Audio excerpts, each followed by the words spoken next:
You're listening to Sox in the Basement, a production of the Broadcast Basement Limited, where every show is 30 minutes of good and comes from a basement bar on the south side of Chicago. Pull up a stool, pour a cold one, and join us right now for Sox in the Basement. Heard everywhere podcasts can be found, and always at soxinthebasement.com. Everything the White Sox touch turns to garbage. I sit around on the last show and I come up with all these stats-based, performance-based things that show you that the rotation is coming together, the pitching staff is looking good, these young arms are going somewhere, and there's at least one positive thing about the team. And then Garrett Crochet, before the episode is even published, has his worst start of the year. Nick Nestrini's back in the minors, and Jonathan Cannon is probably headed there soon as well, if he isn't there by the time you listen to this, after Nestrini and Cannon's second starts were just garbage. Everything they try to do is a disaster in the end. I don't know what else to do. I can't find a positive on the team anymore. I give up. No, it's just hard to watch. I mean, it's not even like a fun train wreck, right? No, they're not fun. Pedro got thrown out of a game, and it was the worst ejection I ever saw. It was a boring ejection. It was a very Robin Ventura ejection, wasn't it? Just very calm. He's barely arguing. He's thrown from the game. Get your money's worth. You're not going to be a manager for long. Do something crazy. Get nuts out there. What are you doing? I mean, you're even mediocre when you argue with umpires. You're the most mediocre manager I've ever watched manage the White Sox. Even Boom Boom Bevington, who was a moron, he had good ejections. He every once in a while had his team get into a beanball war. Every once in a while there was something entertaining about him. There is nothing entertaining about watching Pedro manage a team. He is bad at it in every single way. I am convinced that a team right now who is off to the worst start in franchise history has been shut out more than 1/3 of the games that it has played to date. I'm convinced that team, while not at 500, while not a winning record, would be much better. Would at least just be a poor baseball team playing a little under 500 if you put any other manager in there. You put Ozzie Guillen in there and he's running and bunting and having guys try to create runs and not sitting on his hands. And I guarantee he would pinch hit for Maldonado all the time. Maldonado would never see past the 7th inning on an Ozzie Guillen managed team and never getting it back past the 7th inning in any game that wasn't 5 runs in either direction in terms of the deficit or the lead. He would never, ever see the later innings with an Ozzie Guillen team. And I pick Ozzie because he's near the team. He won a World Series. He got kind of screwed over in his interview process before they gave the job to Pedro. You know he just wants to continue to light this guy up, and I hope he does. He should be lighting him up on a nightly basis. Even if they threaten to fire him, Ozzie Guillen should be lighting up Pedro constantly because guess what, Oz? They should have hired you. They could have hired a lot of other people, too. I'm not saying you were the best candidate, but they definitely should have hired you over this mope. He doesn't do anything. He contributes nothing, and he's a detriment. I believe he is the worst manager I have ever watched don a White Sox uniform. He is not the reason why they are under 500, but he is the reason they have 3 wins. Oh, absolutely. This whole thing where it's like, okay, a manager can't make the players play and all these guys aren't hitting and they're not performing and they're not getting their pitches. I'm sorry. Again, one, a manager's job is to make sure that these guys are ready to play, are prepared, have good scouting reports, have half an idea of what they're going to do out there. 2, be motivated to play, be ready to go in terms of their mental preparation to go out and play a baseball game and try hard and hustle and all the things that he's preached that we haven't seen, but he's preached to the media at least. You wonder what he's saying behind closed doors to the team. And then 3, put guys in a position to succeed. Martin Maldonado has a very lengthy major league career that proves beyond a shadow of a doubt the man cannot hit a baseball worth his life. He was at one point the premier defensive catcher in the majors. There's still glimpses of that with him. He can still call a hell of a game, I'm sure. However, he's hitting .053. That's not a batting average. And he's not helping. He's not helping. Like, Pedro's acting like he needs him back there to put the fingers down and call the right pitch. But he had them throw a fastball to Sal Perez the other day where they end up losing the game. So is he really that great behind the plate? I don't remember if he's the guy behind the plate during the Soroka game. With it almost doesn't matter where Marsh hits the home run. But here's the thing. I think Brandon Marsh hits the home run early on in that game, and I saw a grid that shows that he hits the most home runs, has the highest OPS, has the highest average when you throw him something low and inside. And in the middle of that count, that's his only hot zone. Yeah, exactly. It is his hottest zone, and they threw it right into the center of it, and it was a change-up. I mean, who's running this team? I mean, that's the problem. People sit there and say, oh, they'd be bad no matter what. Sure, they'd be bad. I get it. You have Paul DeYoung as your shortstop and Nicky Lopez at second base.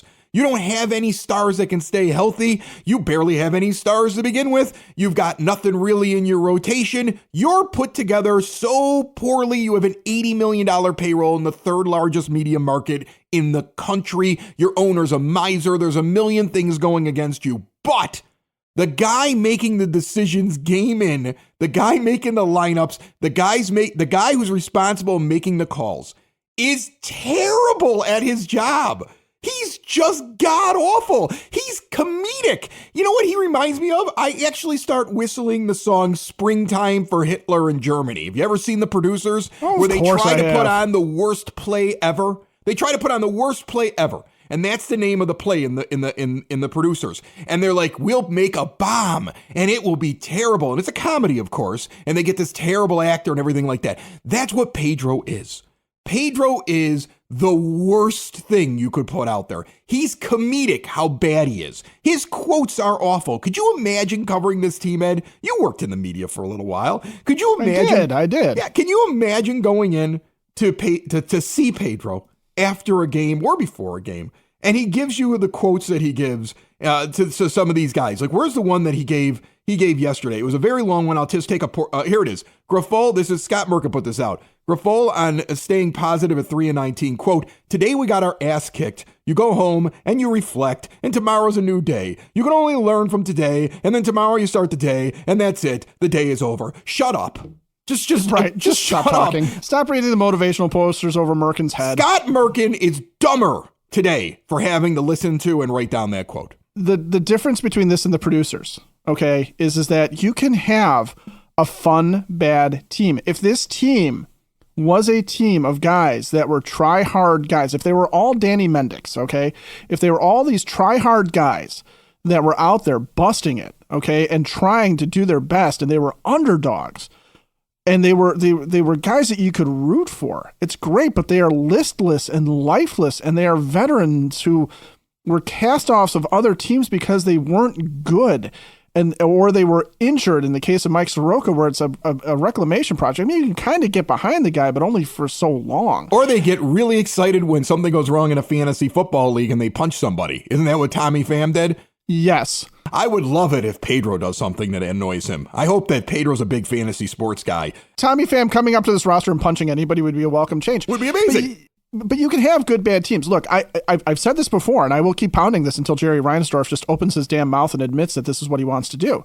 But the Cubs in the 80s, when they were branded as the lovable losers, when Wrigley Field was hopping, okay, and the Tribune Company was making money hand over fist because everybody went out to the ballpark to watch these subpar, awful teams. Okay, what the Cubs did was they had a couple guys that you really loved, guys like Andre Dawson, Ryan Sandberg. Okay, they marketed the hell out of their team in terms of like, these guys are fun guys. They're fun to watch. Stupid song, "Go Cubs, go!" Right? But you know what? From an owner standpoint, "Go Cubs!" That stupid ass song sells tickets. Right, and Harry's out there. Money. Harry's out there. Didn't Reinsdorf get rid of him? Is that how that worked? Yeah. You know, Reinsdorf cuts off all personality from the team, and then guess what the Cubs do? They grab the personality, and now Harry's out there showing his, hoping that some ladies will show him hers. You know, so it's... tell me I'm wrong. No, it's true. That's the thing. Like, you're right. He took all the fun out of the team because he doesn't like criticism. He made a mini mall.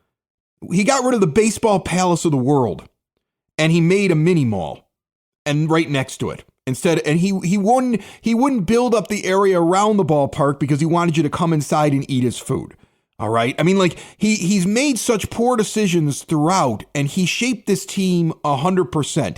And he's got this mope. I mean, look at this quote from Grifol. Here's another one. Merkin put this in. Poor Scott Merkin. And all the guys. Careful as you're Chris, careful as you're reading these quotes, though.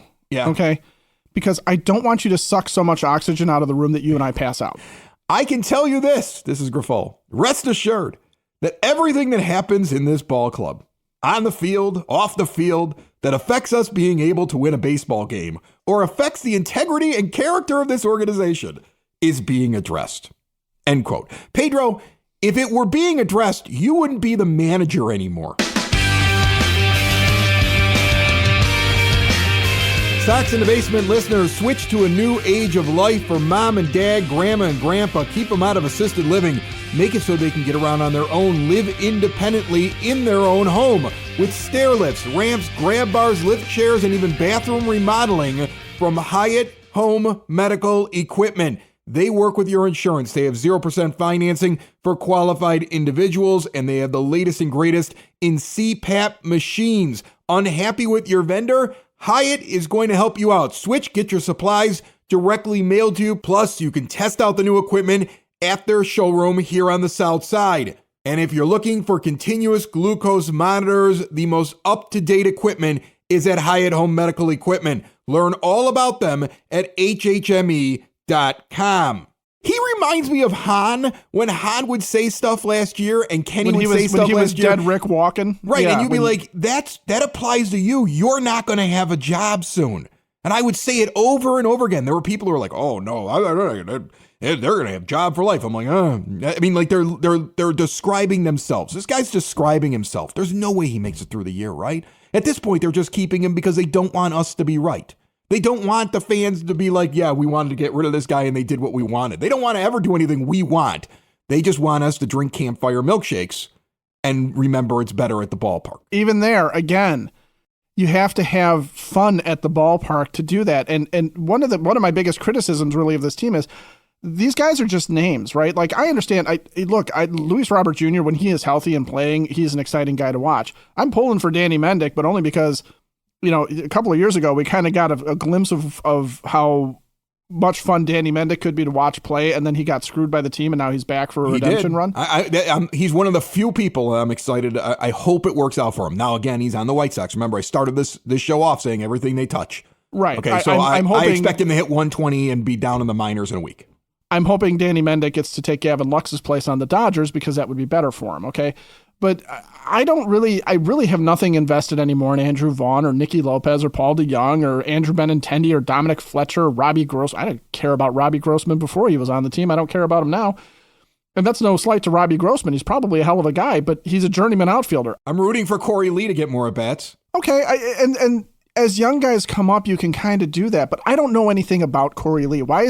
Why aren't you building up some interest in these guys? Because all we get, if Eloy Jimenez didn't wave to the camera and say, hi, Mom, after a home run, would you have any idea that Eloy Jimenez has any kind of a personality? If he didn't do that protest thing in left field when he was playing left field and sat there and crossed his arms and gave that really look to Luis Robert Jr. when he was catching everything in sight, would you have any idea that Eloy Jimenez has any personality? No, because you know what the Sox don't do? They don't let us get to know any of their players. They say that these are core players, but I know nothing about these guys, okay? I have Andrew Vaughn, supposedly a great guy, great leader. I've never heard the man speak as far as I can tell, at least not enough for me to get invested in him. Why aren't they ever made available to talk to anybody other than Chuck? Like, why do you hide your players so much? Why is it? And trust me, I think if you're paying any kind of attention, not only after they talk to Chuck, if they go on like a radio station, forget the podcast, they go on a radio station. We've heard many times before. You heard Jerry Reinsdorf one time get angry on the air and say he was never coming back on a show again because they asked him a legitimate question. I mean, if you ask them anything, if you go over the line just a little bit, if you really try to find something out about the team or say anything that they don't like, you'll never get them again. So they guard them so much. So you're right. Not only do they have a bad team, but they don't make the bad team interesting in any way. No, I know nothing about these players as people. I haven't seen any of their stars or their potential stars even do lousy commercials for local businesses. Like that's a thing, right? Scottie Pippen was not always the most vocal guy, but we kind of had a feel for him because he did that ridiculous Mr. Beef commercial. Here's the thing. I keep going back to it. I'll go back to it one more time. Jake Berger, and remember his wife, Ashlyn, she said it on the show, and they were going to make their lives public. They were going to talk with all the podcasters. They were going to hang out with the blogs. They were going to be vocal on social media. They were going to show their personality, right? And what did the White Sox do? They dealt him away. They dealt him away in a trade that made no sense, except for if you put in the prism of he stepped outside of the box. Right, because the guy they traded him for is not even, at the time it was spun like this is a high-end prospect from the Marlins, but this is a damaged piece of goods that they got back. This is trading Jake Berger and getting Mike Soroka, not Mike Soroka, Soroka back, getting the guy with the bad shoulder that everybody knows can't pitch anymore. I mean, that's what Jake Eater kind of is, and he hasn't shown anything in the minors that tells you otherwise. So, yeah, he's dealt away because he's not towing the company line, which the company line is wear black and white, which, by the way, the two most boring colors you can put together. I know they look great together, but still. And don't talk, right? Just be seen and not heard. Well, guess what, Jerry? That makes for a very uninteresting team, okay? Either they have to be really awesome on the field and fun to watch, where they are stealing bases if they can't hit home runs, or they're hitting a ton of home runs if they can't hit singles. That's fine. I mean, if you gave me 9 Kyle Schwarbers, okay, and there's just guys up there just ripping it, as far as they can in the outfield, and it's home run derby 1 through 9, at least that's interesting, because with every fly ball, we can all sit there and go, but I'm sorry, when Robbie Grossman hits a fly ball to the outfield, I know it's going to be caught somewhere in the middle of the grass. It's not that interesting to watch. It's almost like this summer, fans have to come up with a way to create their own experience, because once you get over the stupid milkshake, it really isn't better at the ballpark. Like when I go this summer, I'm going to plan to do things outside of the ballpark first. Like I'm going to eat at Cork and Carry at the park. Why would I give money to Jerry Reinsdorf any more than I'm giving him to walk in the door? Like I want to see a baseball game, so fine. But the food selection over at the Cork is spectacular. The price is right. I can bring the whole family in there. Everybody's friendly. They got all the beers I want. They got all the wine, all the spirits. It's part of my game day experience. And of course, see more at corkandcarry.com. And we'll see you out there this summer, because I'm going to go. And I'm going to spend time just hanging out with fans. I may walk into the game in the 3rd inning. What am I going to miss? And honestly, the new food items that generally have a hard time finding in the ballpark, and the overpriced beer, I'm not in a rush to get in there, and I'm not in a rush to buy it. So it goes to the miser owner, because here's the thing. It all starts and stops with Jerry Reinsdorf. And very much so. And he's been on my mind the last couple of days, that old miser. I'm very, very sorry. Yeah, I know. That old miser's been on my mind for the last couple of days. A guy who took over a team here, 40 years ago because his buddy Bud Selig and some other owners felt like he was good for ownership. He was not going to spend a lot of money. He was gonna be right in the middle of all the labor disputes. They knew what he was. They knew he was the kind of guy, very much like Charles Comiskey. Like we always talk about Comiskey Park. Oh yeah, Charles A. Comiskey was a miser. He treated the public like they were just peons. He treated his ball players like they were cattle. He never really wanted to pay anybody. And that's why his team got angry and threw the 1919 World Series. And it's fitting that we ended up with somebody very similar to that in Jerry Reinsdorf. Reinsdorf's a little different. All the things about Comiskey is Reinsdorf, but then Reinsdorf also has told David Sampson reportedly that it's better to come in second place. And let's be honest, in 2005, that team was built to be a second or third place team. Willie Harris is basically Nicky Lopez. Joe Creedy had never become Joe Creedy up until that point. There are all kinds of pitchers there that were just, shots in the dark. A.J. Przinsky was on that team because he punched somebody in the nuts when they asked him if he was okay after he took a ball off the groin. That's the story in San Francisco. Like he was somebody they wanted to get rid of. Jermaine Dye was down. That's why he was available to get. All these guys were brought in. They didn't spend a ton of money. They just caught lightning in a bottle, and we got to enjoy it. Paul Konerko became Paul Konerko that year. There were so many things that worked out well for you. And then what did Jerry do? He got excited. There was a parade. People loved him. And he was like, you know what? Let's try to win. But the problem is he'd surrounded himself with mediocre people from Kenny Williams on down. And now they had to replicate it by putting money into it, and they could never do it. because they weren't skilled enough to do it. He had always surrounded himself with bad people because he never really cared about winning. And now fast forward to now, he's 88 years old, this old miser. And he's a billionaire who doesn't really understand what it's like in life for me or you or anybody else. He thinks he's the smartest guy in the room because he's had some success. The gambit he pulled in the 80s to get his stadium and his sweetheart lease and fooled the city of Tampa Bay and tricked a governor who didn't want to be known as the guy who lost the White Sox and got his sweetheart deal. And now at 88 years old, he thinks he can do it again. And he can't do it again because the world is different now, Ed. So now what he does, he goes down to Springfield, he totters down there and he tries to tell them, well, I'm going to move the team to Nashville. And they laugh at him. And now you see this thing, the Bears are getting their new stadium. And Cranes, this is an article, there's a little snippet in the Bears article that refers to Reinsdorf. And this is interesting. Reinsdorf told Cranes that the team's current home at Guaranteed Rate Field in Bridgeport has not worked out and needs to move to be successful. Reinsdorf, 88, said he has no plans to sell the team, but indicated that his son might well do so after he dies, unless the team has a long-term lease that would keep it in Chicago. So the threat now that the old tottering billionaire who thinks nothing of any of you, or his players, or of winning, who really doesn't care, maybe a nice guy in the hallway, that's about all I've really heard about him from people that work there. That's about it. That guy, his threat is, I'm too old to sell the team.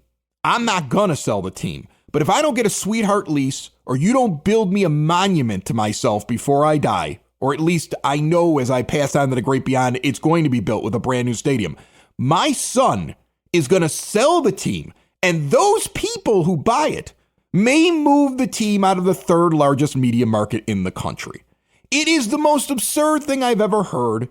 It is the stupidest threat that I've ever heard. Because guess what, Ed? In the end, I would rather roll the dice anytime, 100 out of 100 times, that whoever the younger Reinsdorf sells to, I would roll the dice and rather have a new owner and see whether or not they keep them in the third largest market in Chicago than have a Reinsdorf own the team for another couple generations. I would rather have that. Let's find out right now. Get the team out of the Reinsdorf family, sell away, and I'll take my chances as to whether or not somebody would be stupid enough to move them out of the third largest market in the country. I'll take that chance. Look, the Bears thing is fascinating from a White Sox perspective because Virginia McCaskey is not a business person per se, okay? And the things that you can say about Jerry are different than what you can say about Virginia McCaskey, but she's at least had the forethought, all right? And George McCaskey had the forethought to go out and hire Kevin Warren, a business person. He was from the Big Ten, and he was business-oriented back then, and he's business-oriented right now for the Bears.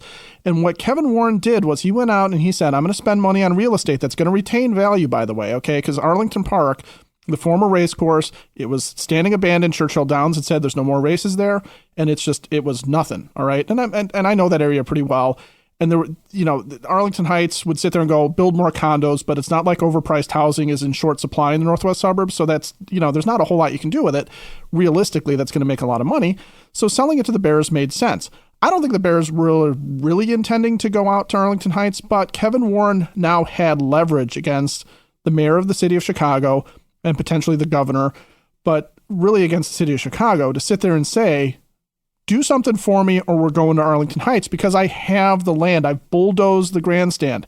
I have bulldozed everything off of there. It is a vacant lot now waiting for us to put our fingerprint on it. And what Jerry did was he went and had lunch with the mayor of Nashville, who did not pledge billions of dollars. Neither did the governor of Tennessee pledge billions of dollars. He didn't go meet with the owner of the Tennessee Titans to sit there and say, we're going to get into a joint venture where we're going to create this super stadium that the Titans are going to play in and the White Sox are going to play in, and we're going to have Super Bowls and Final Fours, and Nashville is going to be huge, right? No. He just had lunch with the guy just to give the hint that, I'm talking to guys in this market, this emerging market, just like I did in Tampa in the late 80s. Kevin Warren takes his leverage, his Arlington Heights leverage, goes to the city of Chicago and says, look, on the whole, we'd rather be here, but you guys got to help us out. We can't do this without you. We can't do this without help from the city. We cannot do this without some sort of help. We can do it in Arlington Heights on our own. We can't do it in the city of Chicago. Tomorrow, as you and I are sitting here, it's, the day that this show comes out, they're going to announce a new lakefront stadium. The Bears are going to get what they wanted out of it because Kevin Warren put skin in the game. He bought real estate, which the McCaskies are still going to be able to turn a profit on regardless of what they do. He is going to use that leverage to get the Bears Monument Stadium, the Hallis McCaskey Stadium that the family pretty much wants, so that they can go and sell, because Lord knows Virginia's not long for this world. Not anything against her, but she is a very, very old woman. And the McCaskies, in all likelihood, are going to sell when she passes. That was kind of always, that's been the plan for years for them. Yeah, but she's never passing. I know, she might not. She's going to outlive Jerry, I think. But here's the thing. But Reinsdorf has never given himself anybody who was a legitimate business person who had their finger on the pulse of what's going on now. He's always had to make the decisions on his own, which is why his media empire has never taken off, because it's been a mess from the get-go, because that was Eddie Einhorn's gig. But when Eddie Einhorn left and was no longer part of the team, and when he passed, there was nobody for Jerry to turn to and do this. He's trying to do it on his own, which is why the Marquee Network happens, but Jerry's still floundering around with Comcast/NBC Sports. Okay, and now he's trying to finally get that piece of it done, something he could have done decades ago, but didn't, right? And he built this stadium, right? He signed off on staying staying where they are. Okay. He had opportunities to do this over the past 40 years, but he never had the business savvy to figure out how to make it work for himself or to understand what it was. And he never surrounded himself with anybody, because you hit it on the head earlier. He thinks he's the smartest guy in the room. What you have now is you have a petulant billionaire who, instead of going out and creating leverage, went out, had lunch with a guy, turned around and said, give me billions of dollars. You know what the Bears also didn't do? You know what I never really heard Kevin Warren say out loud, but I'm sure it's been spoken, but he's never said it out loud, was the city of Chicago and the state of Illinois need to pay the Bears billions of dollars for us to stay here. No, he never did that. He never did. He made a savvy real estate business decision on behalf of the McCaskey family, use that as leverage to now, I'm sure we're going to be paying a lot of money as taxpayers for the Bears to have this lakefront stadium, by the way. I don't think this is coming for free, but he did it the right way. Jerry did it because Jerry just thought, I'm a billionaire, I'm important, I can go strong arm J.B. Pritzker because I don't like the guy, so I think he's an idiot. I can go and I can strong arm the mayor of the city of Chicago because he's flailing away as the mayor, and I can strong arm him because I'm Jerry Damn Reinsdorf, and I had the Bulls in the 90s. Which, of course, Jerry messed that up as well, but we can go into that on a Bulls podcast. Right, but that's the thing. That's the thing. He thinks that he's the powerful guy in the equation, and he's no longer powerful. Crane's just put out something today. As you're talking, I just found it. So I know you haven't read this yet, so I'm going to give it to you. Jerry's now acting like he would open up his wallet if the White Sox got a stadium. Like he's going to contribute a little bit, right? What did the Bears say they were going to do? They're going to throw in $2 billion. Wasn't that what they said they were going to do? Jerry, supposedly, according to this article in Crane's, maybe at around $200 million he would contribute. He wants billions of dollars from you, but he'll give you that. Think about that. $200 million ain't that much to a guy that's worth over $4 billion. It ain't that much. It's not really an investment. And he's like, well, if everything works out, you give me everything I want, I might chip in just a little bit. He's lost. He doesn't know what to do at this point. Nobody's taking him seriously. And you know what he has not going for him that the Bears have going for them? The Bears have hope. You actually think the Bears are going to be competitive over the next couple of years. There's people going to the stadium. There isn't a tumbleweed running through the stadium like there is at 35th and Shields. Nobody's at the games. He is in such a poor position right now to ask for anything. And his offers to the politicians, to these government agencies, his request, the things he's pushing for, they're so mid. They're so poor compared to what the Bears are doing. Like what the Bears are doing, whether it doesn't matter if you agree with what the Bears are doing and you wish they would have gone to Arlington Heights or they would have owned the stadium. There's a million things you could get into. But what the Bears are doing, they're outshining Jerry Reinsdorf in negotiations. There's another pro sports organization doing it better than Jerry. He looks like a court jester right now when he goes in and asks these people for money. And again, his threat is, if I die, guess what, Jerry? We're all waiting for it. Any time now. You feel free. Okay? No offense, but either people step die, down or die. Right, listen, people sadly die every day. One day I will as well, okay? I'll be honest with you, Jerry. I would be happy if you moved to the front of the line because you have made me miserable as a baseball fan for decades. After you die, first off, none of it matters what happens afterwards, big guy. You're gone. Your billions are gone as well. And your son's going to do whatever he really wants to do. You may give him all the advice in the world. He could put you in the casket and change his mind completely. You're not in control anymore. You're dead. Think of how pompous this old billionaire is. He thinks he's already making decisions that will happen after he dies. Nobody needs to listen to you after you're dead. You're gone. Anybody you've made a promise to that has a job for life, the promise is gone. Everything changes once you hit the ground, big guy. And if his son sells the team, that's a good thing. And if somebody takes it out of the third largest market, they're an idiot. The best offer is going to be for somebody who wants to keep him in Chicago. These are the most empty threats, Ed. Well, all he has to do is just ask Bill Wirtz. He might need to pull out a Ouija board for it, but ask old Dollar Bill, Jerry, how that worked out with his best laid plans after he died. And because Rocky wasn't supposed to get the team. Right. It wasn't supposed to be Rocky. And guess what? No. He died, and guess who took over? Rocky. Rocky took over. And, Rocky took over, and Rocky invested in the team, and Rocky started marketing his players, and Rocky started making it so United Center was going to be the new Madhouse on Madison. Rocky turned the Blackhawks into must-see TV, right? He turned it into, this is appointment viewing. This is important if you're a Chicago sports fan, let alone a hockey fan, right? Reinsdorf's family may do the exact same thing, and that's, as we're sitting here saying, that I don't wish anything ill on Jerry Reinsdorf personally. I do. But, well, okay. That's okay. I do. I'm sorry. I know that everybody's like, oh, it's wrong to wish for somebody to die. No, but if he's not going to run the franchise the right way in 2024, I don't give a crap about how you ran it in 1989. Okay. If you're not going to do it the right way in 2024, by the way, 1989, you were terrible as well, just pointing that out. But if you're not going to run it the right way in 2024, then you step back and you let the kids take over the way Virginia has let her kids take over for years, by the way. Okay. And like you said, the Bears have hope. They have a stadium that fills out for all of their home games. They got the number one pick in the draft, and Kevin Warren, again, he can sit there and just say, well, do you want to watch Caleb Williams throw the ball 70 yards in the air in Arlington Heights, or do you want to watch him throw 70 yards in the air on the lakefront? What's Jerry going to do with that? Sit there and say, do you want to watch Luis Robert Jr. on the IL in Bridgeport or in Nashville? Sox in the basement. Sox in the basement. Sox in the basement. Sox in the Basement. Heard everywhere podcasts can be found, and always on soxinthebasement.com.